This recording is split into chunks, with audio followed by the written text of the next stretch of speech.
Hey guys, welcome back to Vince Bell Custom. So today I'm sharing with you a Savage Land Storm statue that I just finished up for somebody. Now I'm doing a bunch of these, so this is kind of one of the first ones that is actually getting finished up. So as you can see, it's a lot of detail, a lot of fun. It's a really great change of pace for a sculpt. It was sculpted by Sheridan Deuce and produced by DXA Designs. Now I did do a kit review on this. I will link that in the description.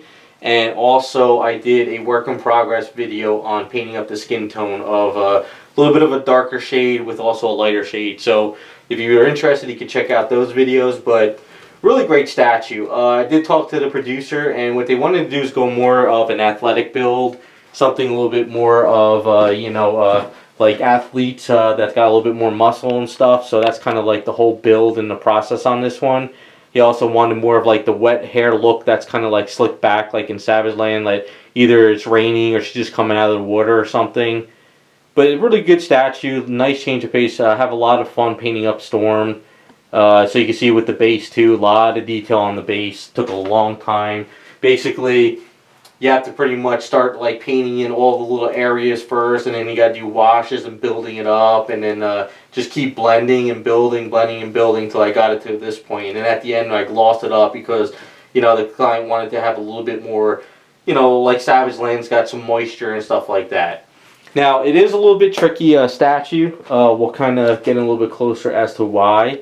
So her right arm is removable, and her left hand and right hand is also removable. Now these loincloths, they come out. So the way this works is it also has a swap out bikini version on her too. So you can actually, if you want a bikini version, this leg is separated right up to here. So I had to redo a magnet in this leg. And then what I had to do is I had to magnetize these pieces in, because otherwise how would they stay in? So the front and back loincloth comes out, and then what you do is you pull out this leg and you can put this in. But before you do that, this piece right here is a little bit tricky.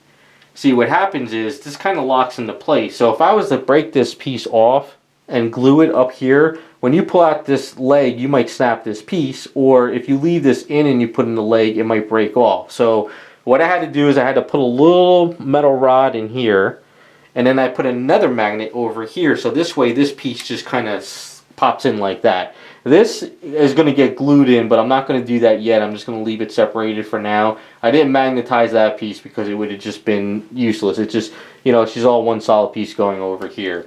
So you can kind of see with this loincloth in the back, you can pop that out, and it's just magnetized and stuff like that.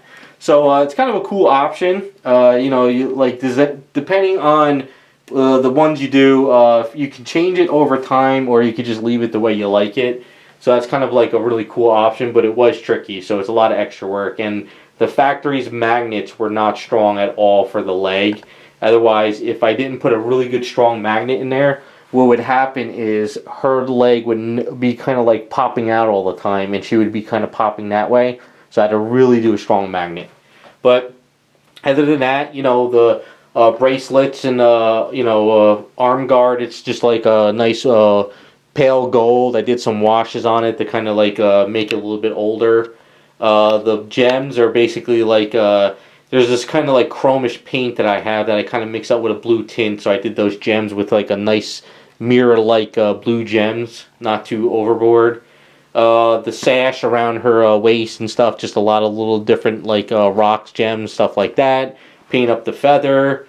Same thing with her ankle bracelets. And as far as the hair, it might not be showing well in the camera, but it's got a lot of gray in it, and then a lot of white. But what happens is you kind of lose it a little bit, I guess, maybe. In person, you'd be able to see it.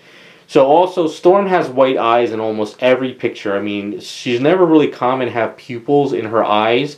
So for this one, I've always talked to the clients because, you know, I've been a big comic book person my whole life, especially with X-Men. I asked them before we finished, I said, look, do you want pupils on your Storm, or do you want to have white eyes? Because if you go and look at all her artwork, she's always got white eyes. So a lot of people realize that, oh, you're right, she does have white eyes, so just leave it alone. So that's what we did. And as far as her outfit, just a nice weathered, kind of like old whitish, kind of leathery, there was a transparent leather into it, kind of, with off-white. So it's kind of like, not pure white, so you don't want to like match up the hair, but it's kind of like that Savage Land look to her. Other than that, that's pretty much it. Really great statue. Had a lot of fun painting it up. Also learned a lot more too. It's always good to paint up different types of characters, especially the skin tones and everything.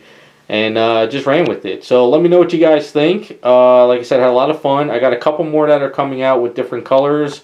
And then hopefully the later ones have a lot of extra stuff going to be put onto them.